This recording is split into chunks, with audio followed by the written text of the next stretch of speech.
Sejam bem-vindos ao canal Reflexões Católicas. Aqui você encontrará lindas mensagens que lhe fará refletir a importância da presença de Deus em nossas vidas. Porque esta é a maneira mais eficaz que Deus tem de falar com a gente.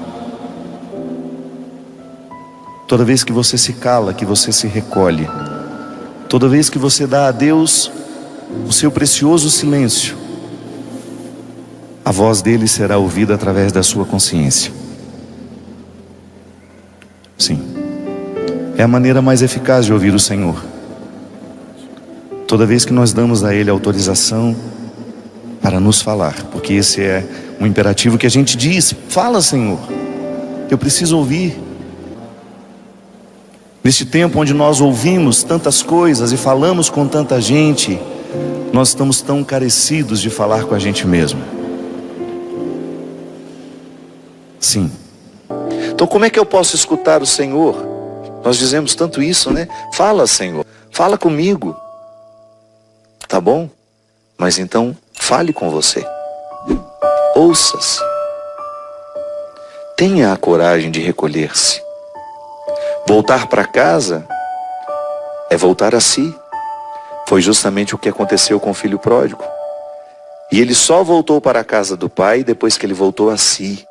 Que ele lembrou que ele era filho daquele homem, que não fazia sentido ele comer com os porcos, que ele tinha uma casa que o esperava, que ele tinha um amor que o perdoaria, que ele tinha uma misericórdia que o resgataria. Ao voltar em si, ele teve coragem de voltar ao Pai, que na parábola é Deus. Jesus contou essa história justamente para que nós nos interpretássemos assim. Eu sou o filho pródigo, você é o filho pródigo. Diariamente estamos saindo de nós, mas pelo amor de Deus, voltemos. Porque quando a gente volta, nós estamos naturalmente voltando ao Senhor. Eu gosto de dizer isso. Rezar é a mesma coisa que você ser recebido em audiência particular. Deus está diante de mim e com Ele eu posso conversar como um amigo fala com outro amigo. Falo com Ele com intimidade, conto a Ele o que está acontecendo comigo, peço conselhos, mas para ouvi-lo, eu tenho que voltar para dentro de mim, eu tenho que prestar atenção em mim, porque é em mim que Deus vai falar. Se eu não fico atento a mim, eu perco a oportunidade de perceber Deus. Não é fora de mim que Deus está. Não voltamos mais a nós. A gente deixa de saber quem a gente é. Por um processo de esquecimento que vai acontecendo naturalmente. Eu deixo de ser um cuidador de mim. Eu começo a me impor trabalho muito mais do que meu corpo resiste. Eu começo a ocupar a minha mente com pensamentos opressivos. Eu começo depositar sobre mim sentimentos ruins dos outros, cruéis. Eu começo a guardar a crueldade do outro, o fracasso do outro. E uma oração muito natural que nós podemos fazer é a nossa respiração. Se você for pensar, a respiração é uma oração que você faz. Primeiro porque ao inspirar, ao jogar o ar para dentro de você, você faz o primeiro movimento que você fez quando nasceu.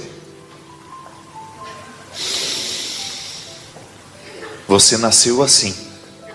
No momento que o médico deu um tapa na sua bunda, você acordou. E o que você fez? E chorou, já começou chorando. Tem gente que não parou de chorar até hoje, né? Mas foi o primeiro gesto, foi o gesto inaugural.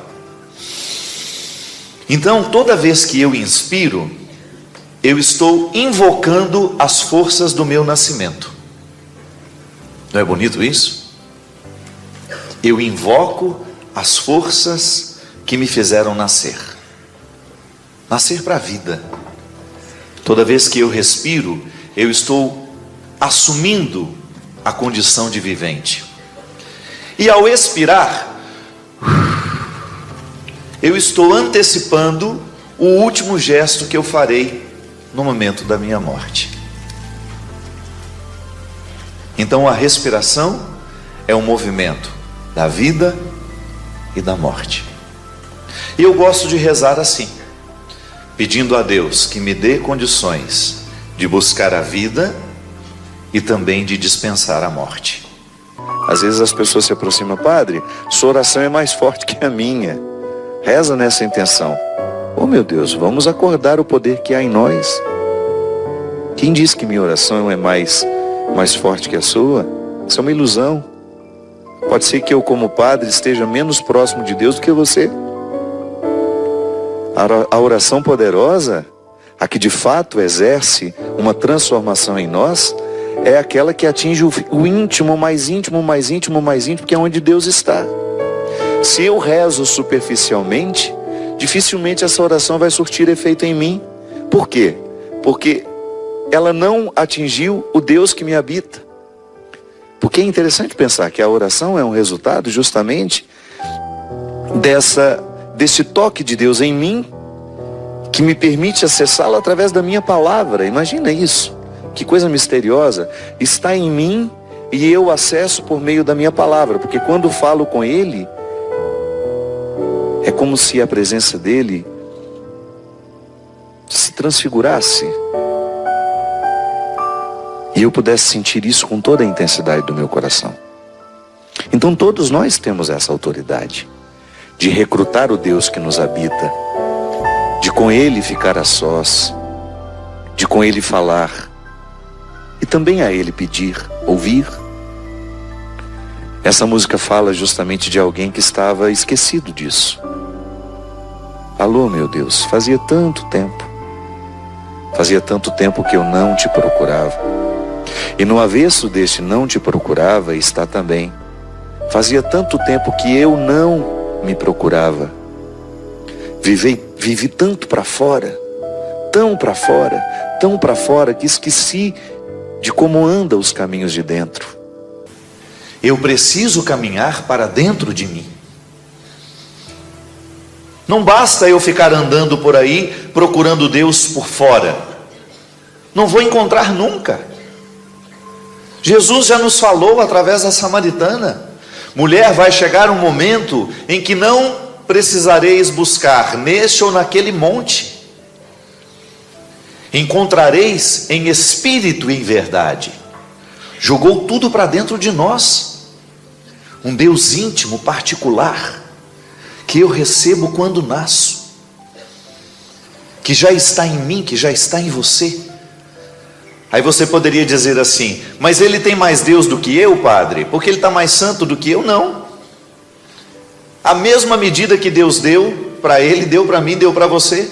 É que na verdade aquela pessoa pode ter vivido mais buscas que facilitaram, que orientaram o chegar dentro dela mesma.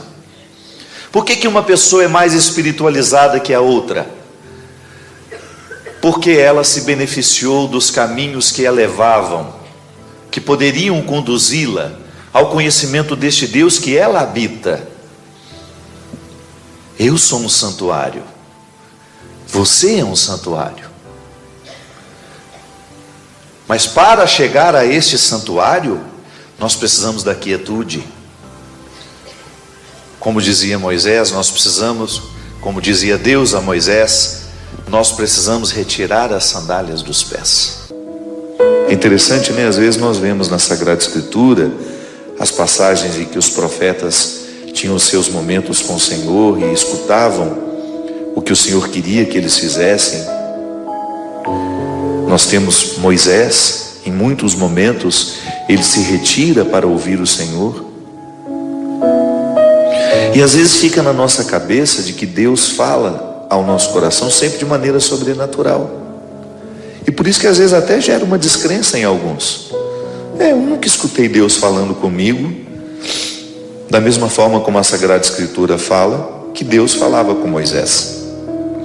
Então a pessoa fica desestimulada, né? Porque ela acha que com ela não acontece. Mas qual é o alimento que eu dou à alma? Do que a alma se alimenta? Eu ouso dizer para vocês que o principal alimento que a alma precisa, a porta principal para todos os outros nutrientes que a alma precisa, é a quietude. Ah, padre, mas é só ficar calado? Não. Eu posso muito bem ficar calado e não estar quieto. Posso muito bem estar calado e estar com a mente longe, preocupado com tantas coisas. Mas como é que eu faço então para libertar um pouco a minha mente das inúmeras preocupações que ela tem, que me impedem de viver a quietude? A respiração é uma delas. Eu tinha um mestre no noviciado, que ele falava para nós assim: toda vez que você inspira, você visualiza um grande lençol branco estendido, tomando aquele vento da tarde. Só isso. Visualize aquele lençol branco, bonito, alvo, bem alvo. E vai permitindo que aquele branco do lençol vá tomando conta da sua mente. Você só vai prestando atenção no branco dele. Era como se ele dizia, é como se o branco do lençol pudesse ir varrendo da nossa mente todos os pensamentos que estão poluindo e dificultando a quietude. Então, quando eu respiro, eu peço a Deus essa graça: vinde, Espírito Santo. E aí, com esse sopro inaugural, tudo o que entra em mim, pela força desta respiração, é fruto do Espírito. E como eu estou poluído de coisas ruins que eu vi, de sentimentos negativos que eu nutri, o que eu começo a fazer? Jogar fora através da expiração, que é o movimento da morte. Final. Então eu imagino que quando eu inspiro, eu estou trazendo tudo o que de novo preciso para viver. E quando eu expiro, quando eu jogo fora este ar, eu estou imaginando que estou dispensando todas as realidades da minha vida que me oprimem, que me machucam e que me retiram a alegria. E aos poucos o organismo vai se acalmando. Nós vamos nos acalmando. Agora, se eu estou mexendo numa bolsa, se eu estou mexendo numa blusa, se eu estou com a pulseira que está me incomodando, se eu estou com um relógio que me aperta, eu não vou conseguir alcançar essa quietude. E a oração nos ajuda a tomar as decisões. Tomar decisões mais inteligentes, valorizar-se mais. É aquilo que a gente falava no início. Quando você se ama, você toma decisões mais inteligentes. Quando o amor de Deus se manifesta na sua vida, por meio do seu amor próprio, o diabo não tem chance na sua vida, na sua história. Eu aprendi a rezar com essa simplicidade. Sempre que estou nervoso, sempre que estou agitado, eu procuro fazer a oração da respiração, que é essa: fecho os meus olhos, coloco as mãos espalmadas sobre o colo, porque também isso me ajuda. Você sabe que os budistas, eles estão anos-luz à nossa frente quando o assunto é quietude. Nós cristãos não aprendemos a quietude da oração. Isso é um prejuízo para nós. Às vezes nós entramos dentro das igrejas, dentro dos santuários, dispersos como se nós estivéssemos no mercado de peixes. O nosso corpo não demonstra que nós estamos querendo espiritualidade. Nós, com nossas muitas tecnologias, com nossas máquinas fotográficas, com os nossos celulares, nós entramos fotografando, fazendo, e a gente não indica ao corpo que ali é um lugar especial de oração. Falta isso em nós, falta isso dentro da nossa casa. Agora eu vou me recolher para orar. eu preciso dizer ao corpo que alguma coisa vai acontecer. Porque, minha gente, nós somos integrados, corpo e alma, não tem como separar. Mas um manda recado para o outro. Eles precisam se comunicar porque eles falam linguagens diferentes. Embora eu não tenha como separar aqui no momento em que eu falo, eu sou corpo e alma. Eu tenho cada vez mais neste processo de viver a espiritualidade e de descobrir os benefícios dela da minha vida, eu tenho entendido que todo o caminho que me leva a Deus, me leva necessariamente a mim. E é por isso que eu gosto tanto dessa canção e de tantas outras que falam também da saga do filho pródigo, porque o viver fora de si, o viver fora do lugar que nos foi destinado, digamos assim, né? O lugar da minha identidade, o lugar onde Deus me encontra, o meu Éden, o meu paraíso. Viver neste lugar é ter constantemente a oportunidade de encontrar-me com o Senhor. O filho pródigo fez justamente o caminho que o retirou do lugar de encontro. Ele foi viver uma vida que o afastou muito dele mesmo.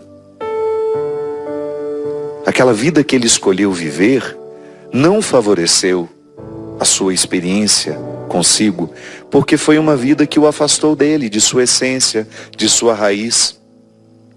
Tanto é que essa escolha por uma vida nova começa com a ruptura com o pai. Ao pedir ao pai a herança que lhe cabe, ele rompe com o pai. É como se ele, naquele momento, desistisse de ser quem ele era. Ele abria mão da filiação, ele só queria o dinheiro. E ele foi embora. A gente não sabe quanto tempo durou esse dinheiro. A gente não sabe quanto tempo dura uma ilusão, né? Quanto tempo uma ilusão é capaz de nos alimentar? Vaziamente nos alimentar. Sim, porque às vezes o processo da ilusão, ele é tão ilusório que a gente tem a sensação de que nós estamos vivendo, de que nós estamos felizes. Aí, à medida em que você se distancia, que aquelas ilusões vão perdendo o seu poder de nos iludir, a gente vai percebendo o vazio delas. Esse menino, quando ele pede o dinheiro ao pai e vai embora, ele rompe com um fator importantíssimo da sua identidade, que é ser filho daquele homem. E ali começou uma derrocada. Mesmo durante o tempo em que ele foi feliz, porque tinha dinheiro, e tinha as mulheres, e tinha isso, e tinha aquilo. Mas ele estava se distanciando cada vez mais de si mesmo. E quem distancia-se de si, naturalmente distancia-se da oportunidade de estar em Deus, porque Deus está em nós. Sabe, minha gente, eu sei que às vezes nós somos criados acreditando na mediação de uma maneira muito equivocada. A mediação é o quê? Aquele caminho pelo qual eu passo para chegar a Deus. O padre é um mediador. Eu, por exemplo, exerço os ministérios, né? Eu exerço um ministério e eu tenho a autoridade eclesiástica de celebrar missas, de presidir casamentos, de abençoar. Eu tenho a autoridade de ungir os doentes, de perdoar pecados, imagina. Essa mediação que eu faço, se eu não a exerço com simplicidade e sempre ensinando que essa mediação é para cada vez mais levar aquele que é mediado a encontrar o Deus que está nele, eu o amarro em mim e eu o privo de saber que Deus está nele.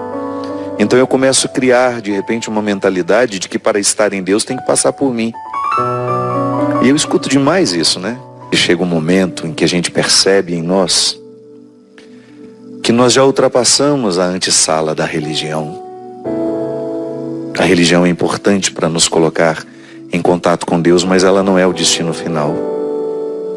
O destino final é a espiritualidade, que é esse sentir Deus em nós. E é claro que esse sentir Deus em nós, ditando intimamente as suas regras, falando-nos com propriedade, com intimidade, passa pelos aprendizados da religião. Mas estar na religião não é uma garantia de que nós vamos viver os benefícios da espiritualidade. A espiritualidade é um andar ainda mais superior. E é por isso que nós precisamos chegar até ela. Chegar a este andar, sim, consiste em passar pelos ensinamentos catequéticos, pelas primeiras lições sobre Deus, e depois a gente vai aperfeiçoando, vivendo os sacramentos. Mas o destino final de todo rito é espiritualizar-nos. Porque você pode muito bem dizer, às vezes eu escuto muito isso, né? Padre, reza para mim porque você está mais perto de Deus. Quem disse isso? Que garantia é essa de que o padre está mais próximo de Deus? Um padre pode ser padre e não ter vida espiritual. Um padre pode ser padre e às vezes nem acreditar mais em Deus. Se a gente deixa de buscar aquela graça que está em mim, porque Deus também não tira, não existe essa história. O pecador, Deus retirou a graça dele. Não. O pecado pode até ofuscar a graça, mas ela nunca vai ser arrancada de nós. Porque a redenção de Deus, realizada em seu Filho Jesus, é definitiva. Deus não muda de ideia.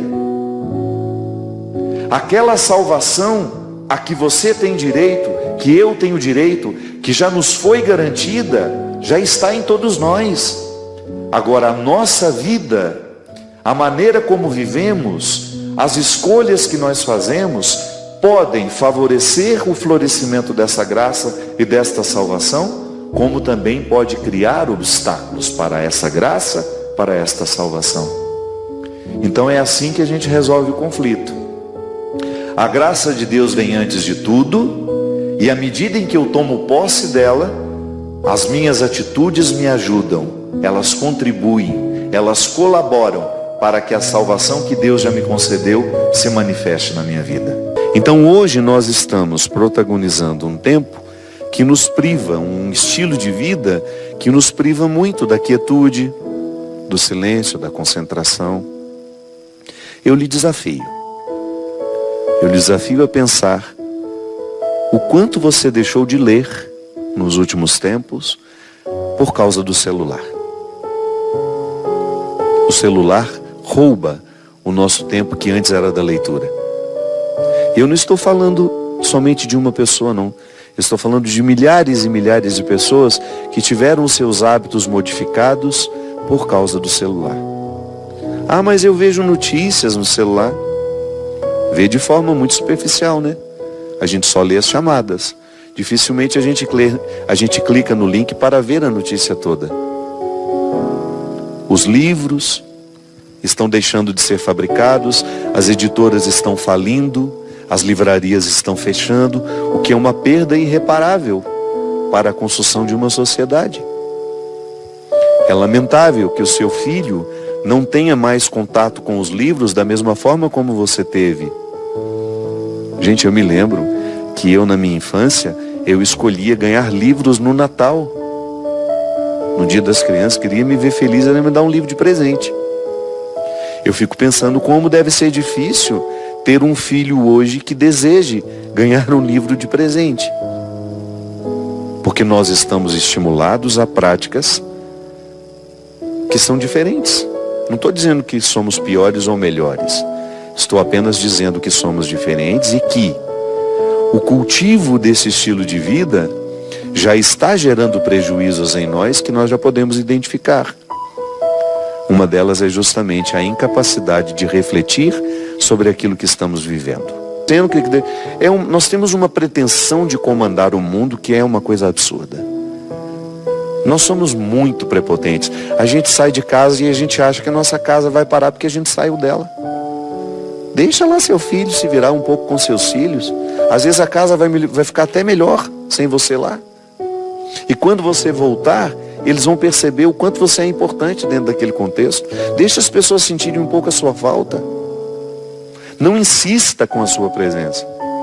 Mas nós não estamos livres para não agir assim. Estamos todos muito condicionados. todos muito condicionados a ter respostas rápidas o tempo todo, a responder porque o outro vai nos enchendo aquela caixa de mensagem, vai enchendo, vai enchendo, vai enchendo, vai enchendo. E você tem um mal-estar, um cansaço que passa justamente pelo excesso de cobrança que você sabe que existe. Às vezes, minha gente, eu como padre, fico muito preocupado em ver o cristianismo se tornar cada vez mais superficial. Tenho medo dessa superficialidade. Nós buscamos muito pouco a quietude. Nós buscamos muito pouco a reflexão. Talvez seja por isso que a nossa religião, em muitos lugares, ela não se transforma em espiritualidade, que é uma diferença.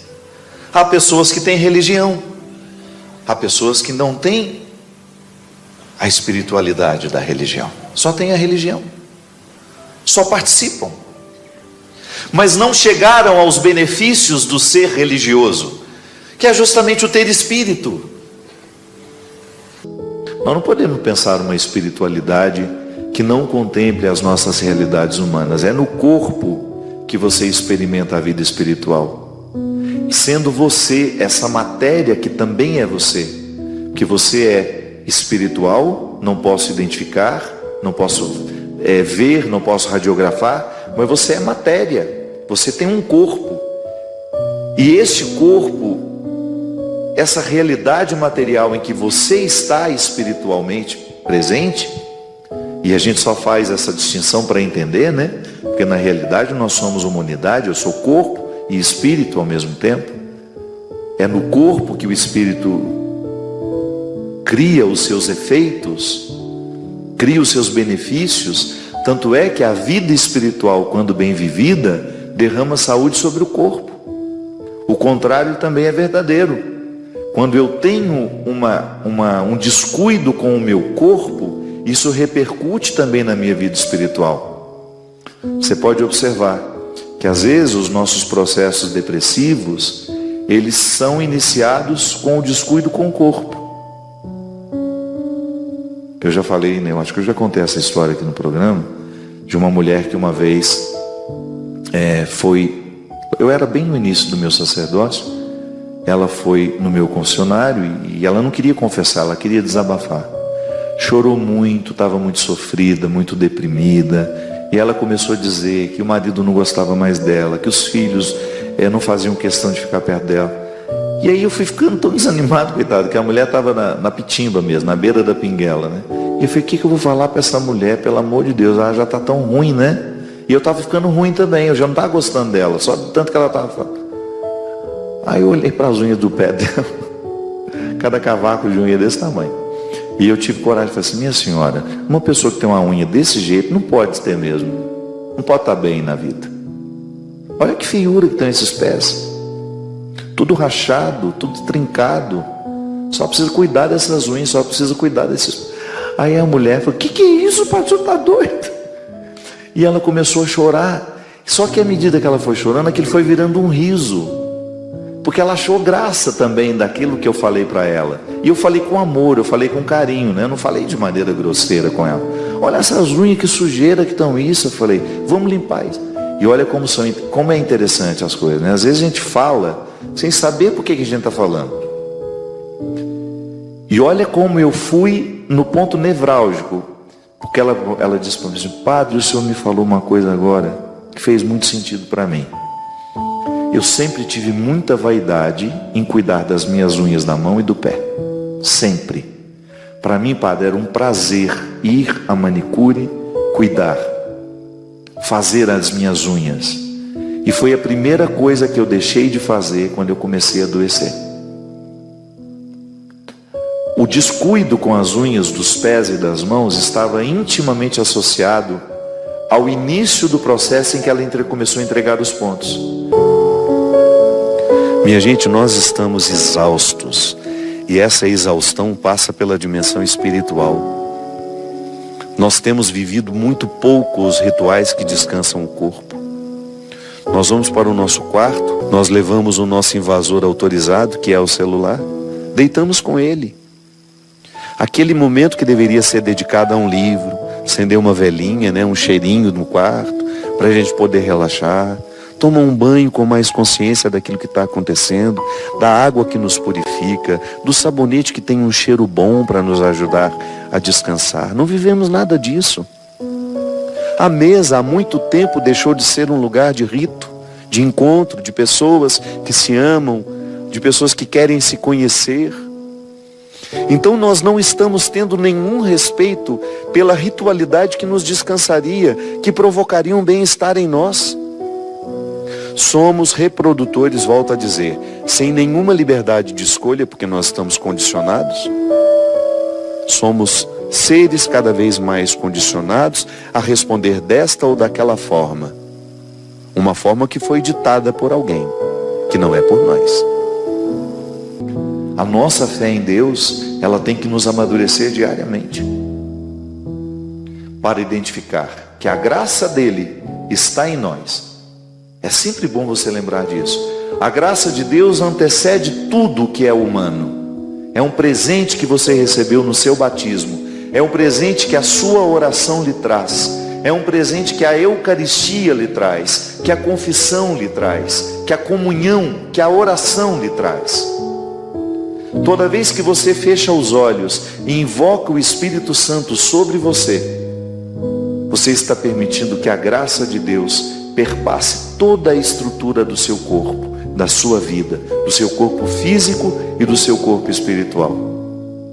Então a teologia da graça, inclusive estamos celebrando hoje Santo Agostinho, que foi um grande especialista em teologia da graça, nos ensina o seguinte: tudo que nós podemos fazer de bom só é possível porque Deus já colocou a bondade em nós como um dom, um presente. Até o amor com que eu amo, Santo Agostinho dizia. Deus nos dá, Deus nos ama para que a gente tenha amor com que amar. Deus nos perdoa para que tenhamos perdão para perdoar. A caridade que nós realizamos já é um fruto da graça de Deus em nós. Então, toda vez que você quiser pensar como é que funciona a graça de Deus e o seu esforço, é só você fazer essa distinção. Deus já me deu antes de tudo e não depende do meu merecimento. Um merece mais do que o outro. Não, não é assim. A graça de Deus, ela é distribuída abundantemente para todos nós. Mas é claro que, à medida em que eu busco, à medida em que eu procuro, aquela graça que está em mim, ela floresce. A busca é como se eu jogasse uma água sobre a semente que é a graça.